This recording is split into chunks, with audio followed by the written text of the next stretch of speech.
Masechet Nedarim, résumé du Daf Yud Bet.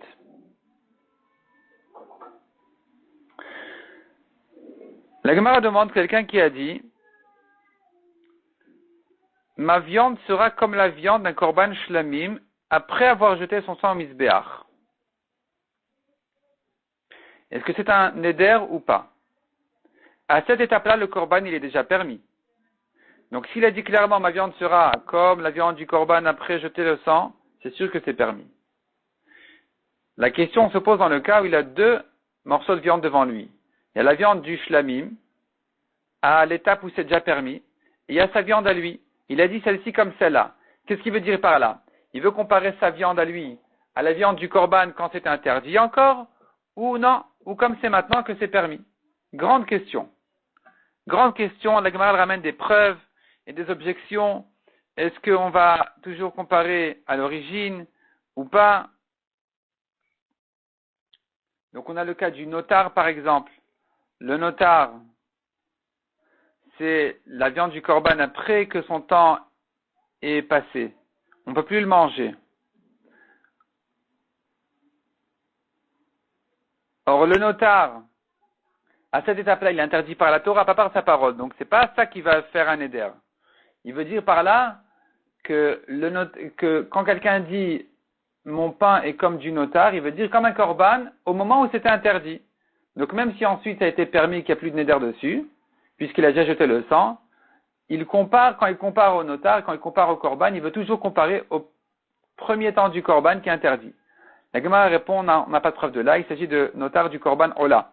Korban ola est resté toujours interdit parce que il est sacrifié complètement en misbéach.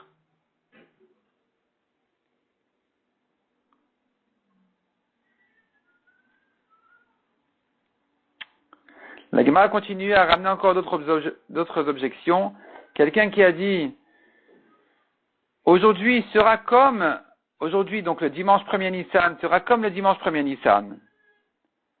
Il veut dire par là le dimanche 1er Nissan où son père est mort, ou bien son maître est mort, ou bien le jour où il a vu Yerushalayim détruite, ou bien le jour où Gedalia ben Ahikam a été tué. C'est pas le 1er Nissan, mais pareil pour ce cas-là. Et il y avait une certaine année où ce jour-là, il s'est interdit vin et viande.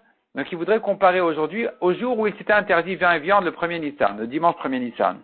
Et malgré qu'entre-temps il y a eu quelques dimanches 1er Nissan où il ne s'est rien interdit, tu dis non, il a comparé ce jour-là au jour où c'était interdit. Donc tu vois qu'un homme compare au premier temps, au temps où c'était interdit par son éder. Donc ça viendrait prouver que pareil pour la viande, quand il a comparé à la viande du korban, même si ensuite c'était permis, il compare à l'étape où c'était interdit. La Gemara repousse cette preuve aussi en disant non, tous les dimanches 1er Nissan, il s'est interdit viande et vin. Donc ici, tu peux pas dire il a comparé au premier temps et pas au dernier temps. Tu dis, de toute façon, c'est interdit. La Gemara continue et dit, nous avons une Mishnah qui dit, celui qui compare son pain à la chala prélevée de sa pâte, qui est donnée au Kohen, ou bien à la trouma qui est prélevée de ses fruits, qui est donnée à nouveau au Kohen, c'est permis parce que c'est pas quelque chose qui est interdit par sa parole. C'est la Torah qui a dit que la chala et la trouma sont interdits aux étrangers parmi aux Kohanim. C'est la Torah qui a fait ces distinctions, donc ça s'appelle que c'est elle qui est interdit. La Gemara déduit de là que s'il a fait son éder en le comparant non pas à la trouma habituelle du Kohen, mais à la trouma des pains de Toda, c'est interdit. Or, les pains de Toda, en général, on les prélève. Donc, les prélèvements des pains de Toda, nous avons un korban Toda qui doit venir avec 40 pains, qui doivent être prélevés et donner un dixième au Kohen. Un pain de chaque sorte doit être donné au Kohen. Ce pain-là, aujourd'hui, il est permis, mais avant avoir jeté le sang du korban, c'est interdit. Donc, tu vois que quand je compare à une chose qui aujourd'hui est permis, mais hier interdit, j'ai l'intention de comparer au moment où c'est interdit. La Gemara repousse la preuve en disant non, c'est pas comme ça qu'il faut déduire. Tu devrais déduire autrement. S'il a comparé à la chala, à la trouma habituelle, et de même au prélèvement des pains de Toda, il est permis. Si par contre il a comparé à la trouma d'argent du machatit à shekel, le prélèvement des pièces, ça, effectivement, c'est un éder.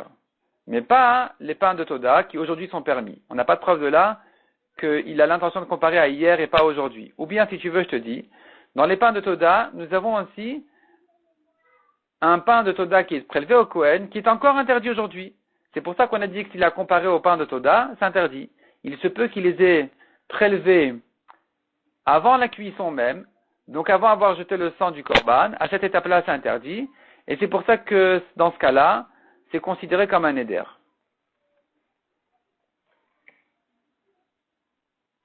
La Gemara, dans le suivant, va continuer à traiter ce problème-là et à le résoudre en fait d'une marloquet tanaïm, qu'on pourrait la comprendre de cette manière-là, qui sera en discussion justement.